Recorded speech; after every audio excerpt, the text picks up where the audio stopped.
বাবা আপনি 1 বছর ধরে গভীর জঙ্গলে বসে রয়েছেন, কোনো রুগী আসছে না। আপনি কি রুগী না এলে কি চোখ খুলবেন না? তারা আমি দেখতে পাচ্ছি একটা রুগী আসছে। কি বলেন? আমি তো দেখতে পাচ্ছি না। বাবা সত্যি তো একটা রুগী আসছে, দেখেন।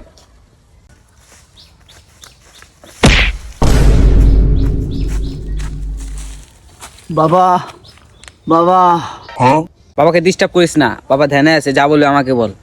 अच्छा আমরা কইলে কি লাভ হবে না, যাকে তুমি বাবারে কইতে হইব। ठीक है। অম্বলা বাবা জাগো।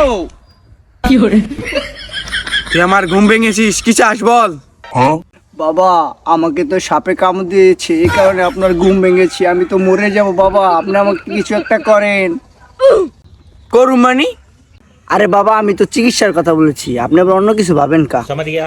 তোর কোন জায়গায় কামড় দিয়েছে বল, আমি চুষে সব বিষ বের করে ফেলবো। अच्छा সত্যি বাবা আপনি আমার সব বিষ বের করে ফেলবেন? বাবা তাহলে আমার এই জায়গায় কামড় দিয়েছে।